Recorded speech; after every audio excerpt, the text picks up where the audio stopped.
वज़ीर-ए-आज़म Narendra Modi Shanghai corporation organization SCO के चौथी इजलास में शामिल होने के लिए बशकीक पहुंच गए हैं। किर्गिज़स्तान के दारुल हुकूमत बशकीक में 2 रोज़ा इजलास मुनक्किद हो रहा है। बशकीक जाने के लिए PM मोदी के तैयारे ने पाकिस्तानी फ़ज़ाई हुदूद का इस्तेमाल नहीं किया। इस समिट में पाकिस्तान के वज़ीर-ए-आज़म इमरान खान भी शामिल होंगे, लेकिन वज़ीर-ए-आज़म मोदी और इमरान खान के दरमियान बाकायदा मुलाकात का कोई प्रोग्राम नहीं है। कॉन्फ्रेंस की हाशिया पर वज़ीर-ए-आज़म मोदी चीनी सदर शी जिनपिंग और रूसी सदर व्लादिमीर पुतिन से मुलाकात करेंगे।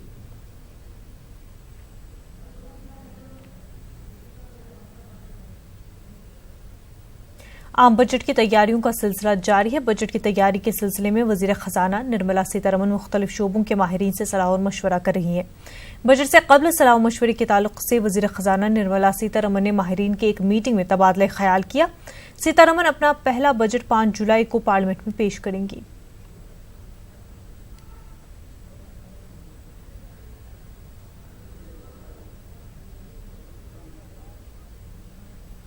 EVM के खिलाफ महाज आरआई अभी थमी नहीं है। सरगर्म वकील ML शर्मा ने सुप्रीम कोर्ट में एक अर्जी दाखिल की है। अर्जी में हाल ही में हुए लोकसभा चुनाव को मनसूख करने और नए इंतखाबात बैलेट पेपर के जरिए कराने का मुतालबा किया है।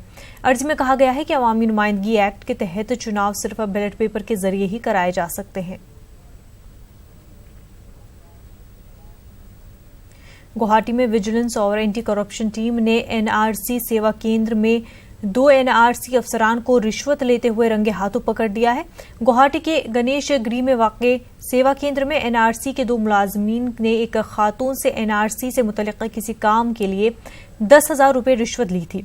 इस मामले में मुलविस दोनों मुलाजमीन की शिनाख्त NRC फील्ड अफसर सईद शाहजहान और local assistant citizen registrar Rahul प्रसार के तौर पर हुई है।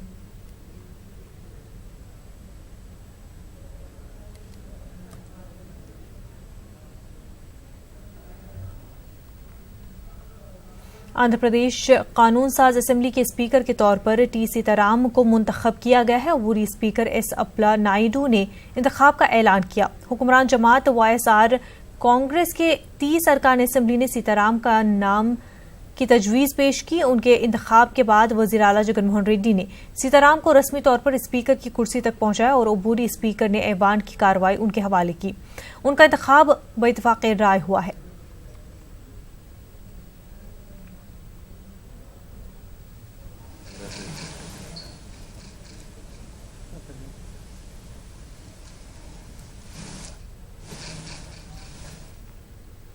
हिंदुस्तानी फ़ज़ाई के लापता तैयारे में सवार तमाम अफराद हलाक हो गए हैं। आज इस मामले की तफ्तीश कर रही टीम ने इस मामले पर अपनी रिपोर्ट दी है। फ़ज़ाइये ने तैयारे में सवार तमाम जवानों की शहादत की तस्दीक करते हुए उन्हें खराज अक़ीदत पेश किया है। फ़ज़ाइये ने शहीद हुए जवानों के नाम जारी किए हैं। अरुणाचल प्रदेश के सियांग और शियोमी जिले की वादी और जंगलों की तफ्तीश के बाद ये रिपोर्ट सौंपी गई है। तैयारे का मलबा वादी सियांग में समंदर की सतह से 12,000 फुट की ऊंचाई पर मिला था। 3 जून को यह तैयारा लापता हुआ था। यह तैयारा उड़ान भरने के तकरीबन 33 मिनट बाद ही लापता हो गया था। इस तैयारे में 13 मेंबर सवार थे। जम्मू कश्मीर के गवर्नर सत्यपाल मलिक ने अनंतनाग हमले के लिए पाकिस्तान को जिम्मेदार ठहराया है। गवर्नर ने श्रीनगर में मीडिया से बात करते हुए कहा कि कल का फिदाइन हमला पाकिस्तान की एमा पर किया गया है। उन्होंने मजीद कहा कि इस तरह के हमलों से हमारे इरादों पर कोई असर नहीं पड़ेगा। जब गवर्नर से अमरनाथ यात्रा की सिक्योरिटी के ताल्लुक से पूछा गया तो उन्होंने कहा कि यात्रा के पुरअमन इनाकाद के लिए सिक्योरिटी के फूल प्रूफ इंतजाम किए गए हैं। हार्ट गोज फॉर देम और मैं उनकी फैमिलीज़ के साथ हूँ। और ये हुआ इसलिए है कि जब भी यहाँ थोड़े हालात सुधरते हैं, चुनाव हुए तो उसके बाद पुलवामा हुआ, जब फोर्सेस अपर हैंड उनका होता है तो पार से डायरेक्शन आ जाती है फिदाइन अटैक के लिए। ये फिदाइन अटैक था, ये मामूली अटैक नहीं था।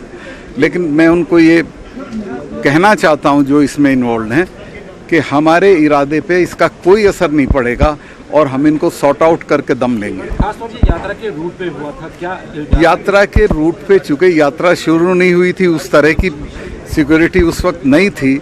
यात्रा की सिक्योरिटी हम फुल प्रूफ करेंगे, उसके नज़दीक नहीं किसी को जाने देंगे। ये तो ड्यूटी बदल रही थी, बाहर खड़े थे लड़के, एक आया फिदाइन, उसको वो छोड़ गए मोटरसाइकिल पे, उसने कोई मौका ही नहीं दिया। तो एक साजिश मानते हैं आप इसको? 100% पाकिस्तान की साजिश और पाकिस्तान के हुक्म से होता है फिदाइन अटैक। फिदाइन अटैक यहाँ के किसी इंतजामिया से नहीं होता है। रसाना इस्मत रेजी और कत्ल मामले में मुजरिमों को कैफिर किरदार तक पहुंचाने पर मुतासरा बच्ची के अहल खाना ने इत्मीनान का इजहार किया है। न्यूज़ 18 उर्दू से खसूसी बातचीत के दौरान मुतासरा लड़की के भाई ने अदालत के फैसले का खैर मकदम करते हुए, अगरचे वो मुजरिमों के लिए सजाए मौत के तलबगार थे, ताहम अदालत के फैसले से वो खुश हैं। कोर्ट से जो अभी फैसला है बहुत ही ठीक आया, हमारे लिए तो अभी तक बहुत ठीक है। तो हम अभी चाहते हैं कि उनको थोड़ी सज़ा और भी होनी चाहिए। हम चाहते हैं कि उनको अभी मौत सज़ा भी सुनाई जाए और जो पुलिस वाले हैं उनको भी सज़ा थोड़ी ज़्यादा होनी चाहिए। तो बाकी अभी कोर्ट से भी हम शुक्रगुजार हैं कि अब जो फैसला सुनाया बहुत ही ठीक सुनाया। तो जिस तरह से ये शर्मनाक वाक़या पेश आया था, तो उसके बाद आपकी फैमिली को मुख्तलिफ जो मुश्किलात झेलने पड़े, तो उस बारे में जानना चाहेंगे, क्योंकि इंसाफ की लड़ाई काफ़ी आप लोगों ने लड़ी है। जी। उस हवाले से जानना हाँ सर, बहुत मुश्किल से हमने लड़ाई है केस को, तो अभी मतलब हमें इंसाफ मिल गया है। ये पूरी उम्मीद थी कि हमें इंसाफ मिलेगा। तो इस बीच जो है काफ़ी आपको परेशानियां उठानी पड़ी, कुछ लोग आपके साथ भी थे, कुछ लोग आपके अगेंस्ट भी चले गए, तो वो जानना चाहेंगे कि किस तरह के वो हालात गुजरे थे। मतलब कुछ लोग हमारे साथ थे, मैं उनका भी शुक्रगुजार हूँ कि जो जिन्होंने हमारा साथ दिया उनका मैं बहुत शुक्रगुजार हूँ। हाँ सर, खासकर जो वकील थे हमारे, मैं उनका शुक्रगुजार हूँ। तो मतलब हम ये समझे कि आप जो जजमेंट सामने आई है तो आप पूरा उससे मुतमईन हैं? हाँ जी बिल्कुल। अभी भी हमें इंसाफ मिला भी है, तो आगे जो हम देखेंगे वो उस पर भी हमको कोर्ट पे पूरा यकीन है।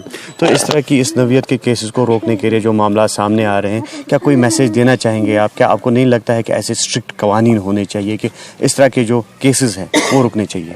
हाँ सर बिल्कुल। मतलब जो इसके बाद मतलब जिन्होंने क्राइम किया और जो मतलब वो 100 बार सोच लें कि हमें ये क्राइम नहीं करना चाहिए, तो बाकी जो भी मतलब ये क्राइम कभी नहीं करें, कभी सोच भी नहीं पाए। और क्राइम ब्रांच जो सीट है उनका भी मैं शुक्रगुजार हूँ कि हमें इंसाफ मिल गया। तो पुलिस का किस तरह से रोल रहा है इसमें, खासकर क्राइम ब्रांच का? बहुत अच्छा रहा। मतलब उन्होंने अभी जहाँ तक हमें इंसाफ तक उन्होंने पहुँचा दिया। इन अफराद खाना का यही कहना है कि आखिरकार उन्होंने इस इंसाफ की लड़ाई में जीत हासिल कर ही ली, और साथ ही साथ ये उन लोगों का भी शुक्रिया अदा करते हैं, खासकर क्राइम ब्रांच और जो वकला थे, और उन लोगों का खासकर जिन्होंने इस केस में इनकी मदद की और जो ये इंसाफ की लड़ाई थी इनको जीतने में जो है इनका साथ दिया। नेटवर्क 18 के लिए मुदस्सिर कादरी।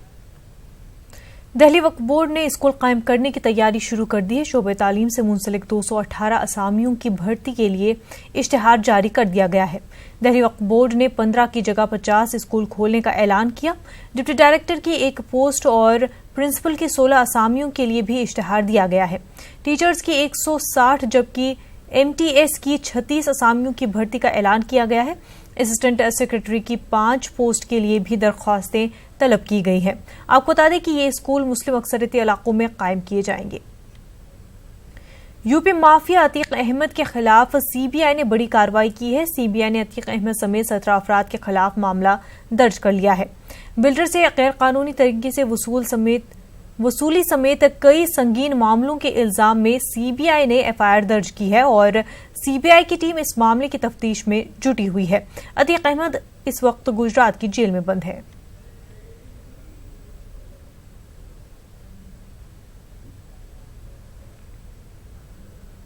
मुंबई के धीसर में रहने वाले एक ताजिर के घर में कुछ लोगों ने फिल्मी अंदाज में नकली इनकम टैक्स की टीम बनकर छापेमारी की।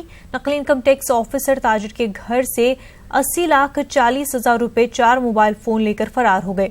इस मामले में पुलिस ने 13 अफराद को गिरफ्तार किया है, जिनमें 2 खवातीन भी शामिल हैं।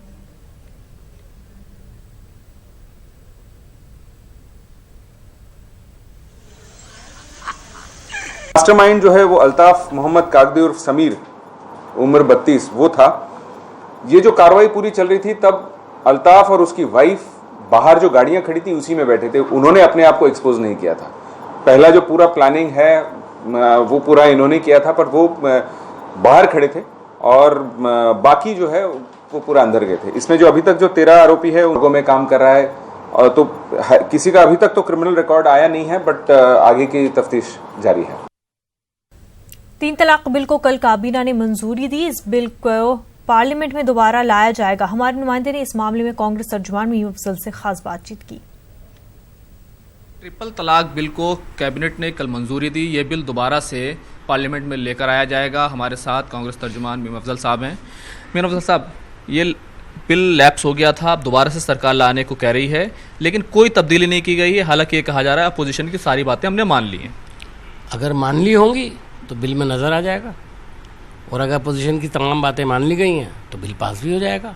मैं समझता हूं कि अगर इस कानून को उसी अंदाज से लाने की कोशिश की गई तो ये समझा जाएगा कि ये सरकार शायद ये तय करके बैठी है कि वो हर वो काम करेगी जिससे एक मैसेज जा सकता हो कि वो सरकार माइनॉरिटीज़ के ख़िलाफ़ है। जब ट्रिपल तलाक का तरीक़ा ही कुरान के ज़रिए बातिल है, गलत है, तो उस पर बहस की क्या ज़रूरत है। सुप्रीम कोर्ट ने जो फैसला दिया है वो बिल्कुल कुरान के मुताबिक दिया है। सरकार की तरफ से पहले भी ये दलील दी जाती रही और अब भी दी जा रही है। प्रकाश जावड़ेकर ने जिस तरह से प्रेस कॉन्फ्रेंस की कि हमने इसको बहुत ही इसमें तरमीम किए हैं, संशोधन किए हैं कि कोई ब्लड रिलेशन वाला शिकायत करेगा तब मानेंगे, और मजिस्ट्रेट इसमें ज़मानत दे सकता है अगर उसको समझ में आए। तो इन तरमीम के बाद भी आप लोगों को एतराज़ नहीं? देखिए, कल ही योगी आदित्यनाथ जी को किसी औरत ने एक एप्लीकेशन लिखकर भेजी, एक दरख्वास्त, उस पर इमीडिएट एक्शन करके उसके हस्बैंड को गिरफ्तार कर लिया गया बग़ैर इस बात की तहकीक के कि उसने तलाक दी या नहीं दी, अगर दी तो किन हालात में दी, और वो जब एक्सेप्टेबल ही नहीं है, जब वो हुई नहीं, तो गिरफ्तारी का क्या मतलब। ये जो एक तरह का मैसेज है कि हर वो काम हम करेंगे जो आपके ख़िलाफ़ जाएगा। आप जो पहला बिल ला रहे हैं पार्लियामेंट के अंदर, जो ख़बरों में आ रहा है, वो तलाक का है। क्या इस देश के अंदर दूसरे कोई मसले नहीं हैं? क्या ये इतना बड़ा मसला है कि आप इस पर ज़िद पर अड़े हुए हैं? हम ये नहीं कह रहे कि उसके ख़िलाफ़ कानून नहीं होना चाहिए। हमारा सिर्फ ये कहना है कि उसके सारे रिपरकशंस, उसकी प्रैक्टिकलिटीज़ जो लॉयर्स ने, एक्सपर्ट्स ने दी हैं, उसका ध्यान रखते हुए कानून बनाना चाहिए। इस सूरत में ये बिल मंजूर नहीं होगा जिस तरह से पहले लेकर आया गया, उसको ऑर्डिनेंस के ज़रिए लाया गया। अब देखिए, मैं सिर्फ ये कहना चाहता हूँ, ऑर्डिनेंस जब आया था तो ठीक है, आपने ज़बरदस्ती एक ऑर्डिनेंस ला करके उसको लागू कर दिया। अभी तक कोई ऐसा मेजर हमको जो है वो इसके नताइज भी दिखाई नहीं दिए, ना पॉजिटिव ना नेगेटिव। ये अभी आपने देखा कि योगी आदित्यनाथ जी ने इस पर कोई कार्रवाई की एक केस के अंदर, तो एक केस तो आगे चल के मिसाल बनता है ना। बहुत बहुत शुक्रिया। तो सीधे तौर पर बात यह है कि क्रिमिनल जो कैरेक्टर है बिल का वो अपोजिशन को मंजूर नहीं है, और इसमें चाहता है अपोजिशन की काफ़ी सारी तरमीमात हों और उसको बिल को ठीक किया जाए। ट्रिपल तलाक के फेवर में जो है वो अपोजिशन नहीं है बल्कि उसके खिलाफ है। कैमरामैन अमित शर्मा के साथ खुर्रम शहजाद, न्यूज़ 18 दिल्ली। उत्तराखंड बीजेपी के लिए सरदर्द बने एमएलए कुंवर प्रणव चैंपियन एक बार फिर तनाजात में घिरे हुए हैं। अब आए दिन हंगामा करने वाले एमएलए ने सहाफी से बदसलूकी की है। दिल्ली में कुंवर प्रणव चैंपियन ने न्यूज़ 18 के रिपोर्टर राजीव तिवारी को खुलेआम धमकी दे डाली है। ये पहला मौका नहीं है जब कुंवर प्रणव ने मीडिया के साथ बदतमीजी की है। इससे पहले भी कई मौकों पर अपनी बदसलूकी की वजह से वो अपनी पार्टी बीजेपी को मुसीबत में डालते रहे हैं। हमने कहा हमारा भाई है, नहीं ये गलत बोल रहे हैं। अगर आप नहीं हमने क्या कहा, नहीं सुनिए देखो ऐसा भाई त्रिपाठी, तो त्रिपाठी जी मत कहिए, ये आप इज्जत बना दो।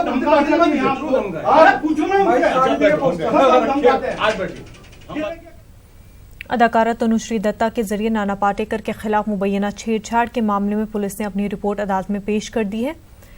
ओशिवारा पुलिस ने अंधेरी कोर्ट में समरी रिपोर्ट पेश कर दी है। रिपोर्ट में नाना पाटेकर के खिलाफ पुख्ता सबूत न मिलने की बात कही गई है।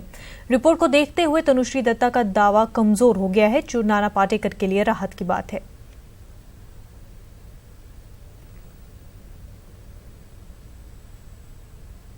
राजस्थान में अलवर जिला अदालत ने इस्मत-दरी के मुजरिम को सजाए मौत का फैसला सुनाया है। अदालत ने राजकुमार उर्फ धर्मेंद्र नामी शख्स को एक 4 साल बच्ची की इस्मत-दरी और कत्ल के मामले में मौत की सजा सुनाई है। इस्मत-दरी का यह वाकया बहरूर में 2015 में हुआ था।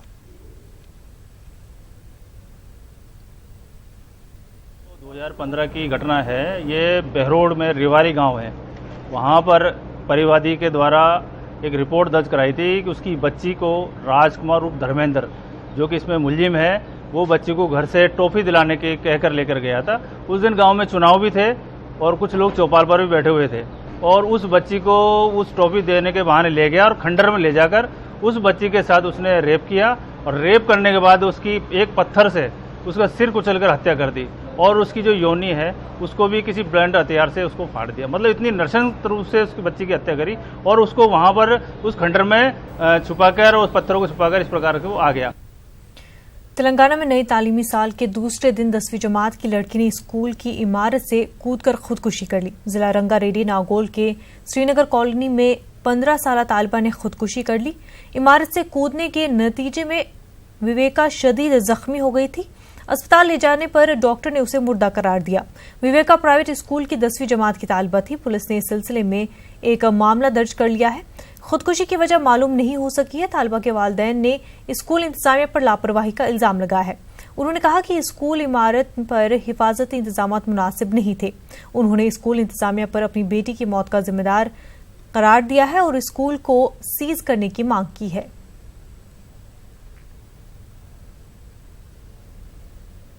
मुजफ्फरपुर में चमकी बुखार का कहर जारी है। गुज़िश्ता 24 घंटों में 4 और बच्चों की मौत हो गई है, जबकि 22 नए बीमार बच्चे SKMCH और केजरीवाल में दाखिल कराए गए हैं।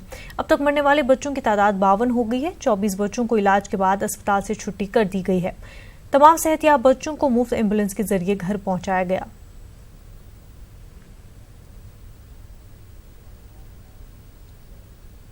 मुजफ्फरपुर में चमकी बुखार से बच्चों की अमवात पर SKMCH के HOD गोपाल शंकर साहनी से बात की हमारे नुमाइंदे साकेत ने।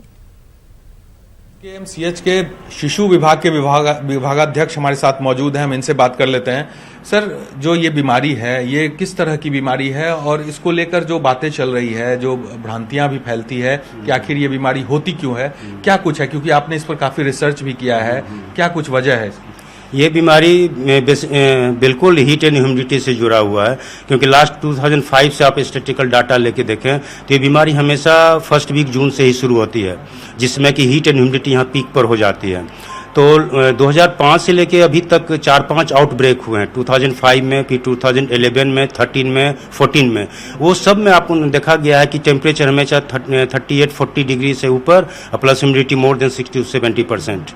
और बच्चे का जो प्रेजेंटेशन है, जैसे sudden convulsion, loss of consciousness, और उसके बाद उसका ब्लड में जो बायोकेमिकल फाइंडिंग मिलती है कि जैसे ब्लड शुगर की कमी हो जाना, सोडियम पोटासियम का इम्बेलेंस हो जाना, और वो ट्रीटमेंट मॉडलिटी है, जैसे पेशेंट को आते के साथ हम लोग उसको कोल्ड चैम्बर में रख दिए, AC रूम में रख दिए, उसको स्पॉन्जिंग किए, उसको IV फ्लूइड दिए, उसके बाद ग्लूकोज चढ़ाया, तो बच्चे तुरंत ठीक हो जाते हैं।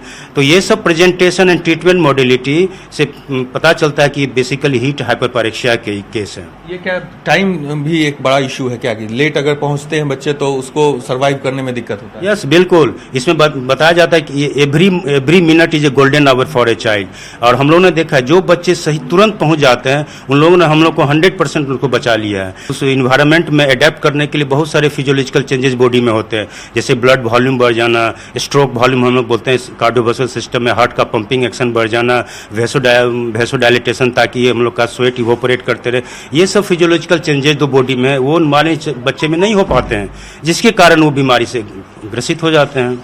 तो एक कह सकते हैं कुपोषण इशू है इसके? हाँ, बिल्कुल, कुपोषण भी एक इशू है, इसको नकारा नहीं जा सकता है। Heat and humidity is the main factor और कुपोषण is a associated factor also. बिल्कुल। तो बीमारी को लेकर जो बातें चल रही है उस पर डॉक्टर साहब ने काफी कुछ खुलकर बात की है, और सबसे बड़ी वजह उन्होंने जो बताई है, एक तो हीट सबसे बड़ी वजह है, गर्मी जिस तरह से बढ़ती है, ह्यूमिडिटी, उसके कारण ये बीमारी होती है। और दूसरा एक सबसे बड़ा कारण ये भी है कि जो कुपोषण के शिकार बच्चे हैं, वो लगभग 80 to 90% ऐसे बच्चे हैं जो कुपोषण के शिकार हैं, वही इस बीमारी से ग्रसित होते हैं। कैमरा पर्सन मनोज के साथ साकेत कुमार, SKMCH, मुजफ्फरपुर। कोलकाता में NRS मेडिकल कॉलेज और अस्पताल के जूनियर डॉक्टरों की हड़ताल जारी है। हड़ताल का आज तीसरा रोज है। 10 जून को एक मरीज की मौत के बाद उसके मुश्तिल रिश्तेदारों ने डॉक्टरों पर हमला किया था। हमले के सिलसिले में 4 अफराद को गिरफ्तार भी किया जा चुका है।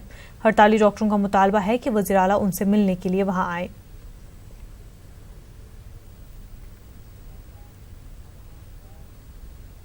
हज कमेटी ऑफ इंडिया हज के इंतजामात और अखराजात सूद के रकम से किए जाते हैं। इस्लाम में सूद हराम है और हज जैसे मुक़द्दस फरीज़े की अदायगी के लिए सूद की रकम का इस्तेमाल बंद होना चाहिए।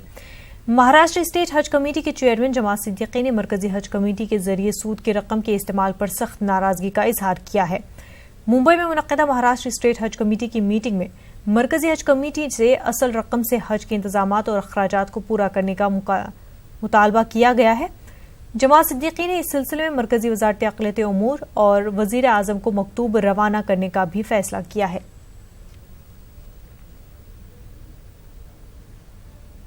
जमात सिद्दीकी साहब खुद मौजूद हैं।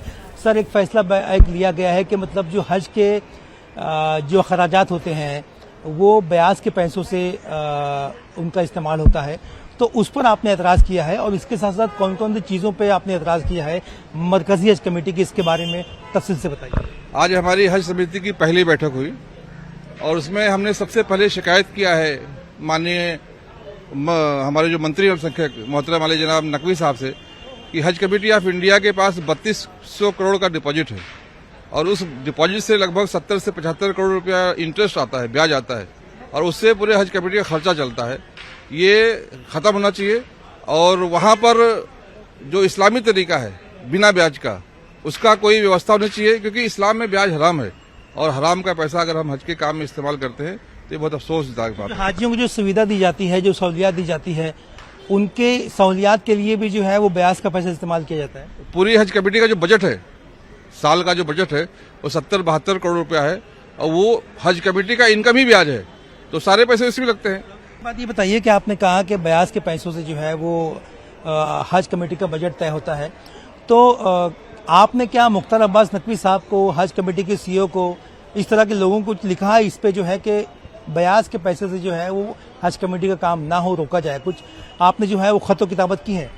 मुझे तो अभी जल्दी पता चला, जब मैं चेयरमैन बना हूँ, अभी जल्द बना हूँ, मुझे अभी खबर लगी और आज हमारी हज समिति ने एक सामूहिक बैठक लेकर इस पर नाराजगी जताई है और ये नाराजगी हम माननीय मुख्तार अब्बास नकवी तक पहुंचाएंगे, माननीय प्रधानमंत्री तक पहुंचाएंगे, क्योंकि इस्लाम में ब्याज हराम है और हज इस्लाम के 5 फराइज में से एक फराइज है, यानी हज पूरा इस्लामी है, इस्लामी काम है और इस्लामी काम में अगर ब्याज का पैसा इस्तेमाल होता है तो हम ये बर्दाश्त नहीं करेंगे। जमात सिद्दीकी साहब जो है, जो बीजेपी के बहुत ही वरिष्ठ नेता है, उसी के साथ साथ महाराष्ट्र स्टेट हज कमेटी के जो है वो चेयरमैन मुंतखब हुए हैं। इनका ये मानना है, इनका ये कहना है, इनका ये मुतालबा है कि हज जो है वो 5 अहम सुतूनों में से एक सुतून है और इसी के साथ साथ जो है वो हज के काम में जो ब्याज का पैसा इस्तेमाल होता है इस पर पूरी रोक लगनी चाहिए। कैमरा पर्सन अविनाश रोडे के साथ मुजुद्दीन, न्यूज़ 18 मुंबई। तेलंगाना मॉडल पर 15 स्कूल खोलने का ऐलान करने वाले दिल्ली वक्फ बोर्ड ने अब 50 स्कूल खोलने का ऐलान कर दिया है। जी हां, वक्फ बोर्ड अब 15 नहीं 50 स्कूल खोलेगा और ये स्कूल सिर्फ मुस्लिम इलाकों में ही नहीं, दीगर इलाकों में भी खोले जाएंगे। इसका ऐलान दिल्ली वक्फ बोर्ड के चेयरमैन अमानतुल्लाह खान ने किया। न्यूज़ 18 से बात करते हुए अमानतुल्लाह खान ने कहा कि इस सिलसिले में हुकूमत की जानिब से जो भी मदद दरकार होगी वो मिलेगी। वक्फ बोर्ड अब 15 नहीं बल्कि 50 स्कूल खोलेगा। अमानतुल्लाह खान ने आज ये ऐलान किया है। हमारे साथ अमानत भाई हैं। अमानत भाई, पहले 15 स्कूल खोले थे, अब 50 कैसे खुलेंगे? देखिए, हम लोगों को जो हमें मिला था कि वो 250 स्कूल हमें खोलने थे, तो फर्स्ट फेज़ में हम लोग 15 स्कूल खोल रहे थे, लेकिन अब हमारा ये है कि हम 50 स्कूल फर्स्ट फेज़ में खोलेंगे, जो हम अगस्त से शुरू कर देंगे। हमने बिल्डिंग्स के लिए ऐड दे दिया है, लोग आ भी रहे हैं, अपनी बिल्डिंग्स के बारे में बता भी रहे हैं, और रिक्रूटमेंट के लिए जो भी स्टाफ का रिक्रूटमेंट होगा उसके लिए भी हमने ऐड दे दिया, इसी महीने रिक्रूटमेंट कर लेंगे और जुलाई से हम लोग एडमिशन शुरू करेंगे और जहाँ जहाँ जगहें हमें मिलती जाएंगी वहाँ हम स्कूल खोलते जाएंगे। फर्स्ट फेज़ में हमारा 50 स्कूल का है कि इसी साल हम 50 स्कूल खोलेंगे। पहले 15 स्कूल खोलने की तजवीज़ थी, अचानक ये बढ़कर 35 स्कूल कहाँ से आ गए, किस तरह से ये तय हुआ? नहीं, हमारा ये नहीं था कि 15 स्कूल खोलने, हमारा ये था कि 250 स्कूल हमें खोलने। तो पहला था फर्स्ट फेज़ में हम 15 स्कूल खोलेंगे।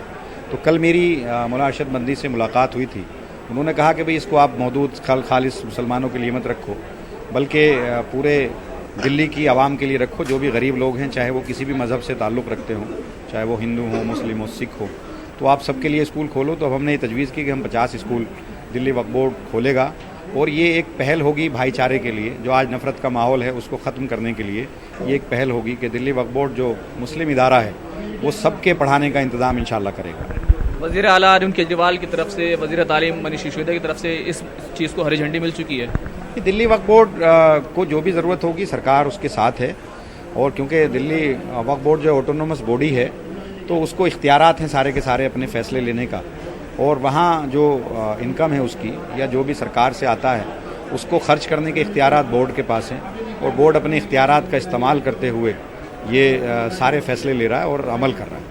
तो बड़ा अपडेट यही है कि अब सिर्फ मुसलमानों के लिए नहीं बल्कि दिल्ली के तमाम लोगों के लिए दिल्ली वक्फ बोर्ड स्कूल खोलेगा, गरीबों को तालीम देगा। देखना यह है कि दिल्ली सरकार का ये फैसला लोगों को कितना पसंद आता है और खासतौर से सियासी मानों में इस फैसले को कैसे देखा जाता है। कैमरामैन जगदीश गौतम के साथ खुर्रम शहजाद, न्यूज़ 18 दिल्ली। बुलेटिन में फिलहाल इतना ही। आदाब।